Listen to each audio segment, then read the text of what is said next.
Hey everyone, it's Kelly, and I wanted to share about something that has come up in a lot of conversations recently and over the years as an entrepreneur, and that is about how open you share about struggles in your life.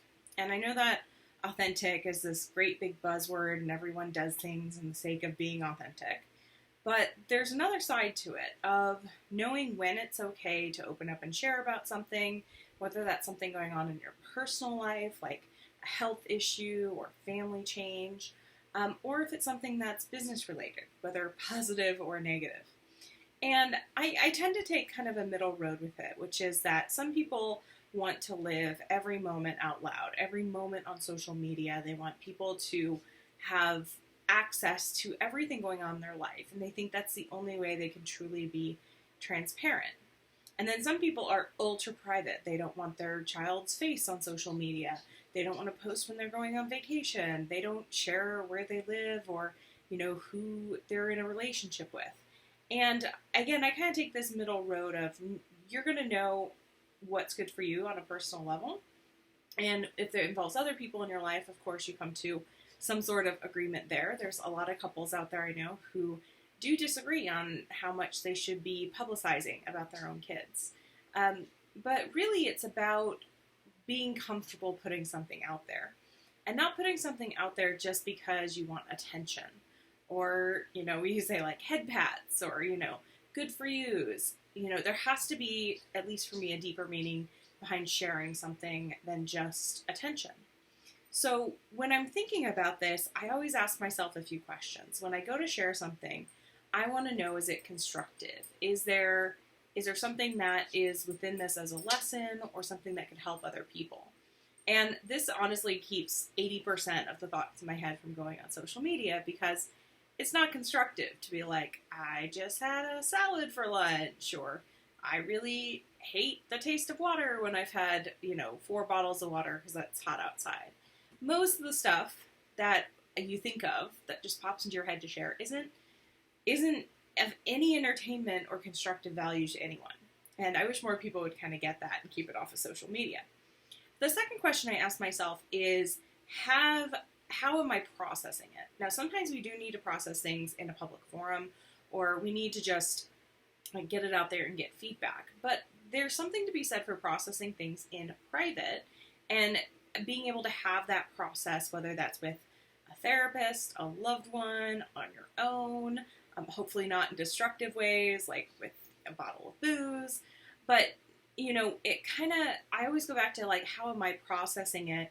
Because if you put it out there and you haven't worked through something, and you haven't done some healing on it, you could actually make it worse.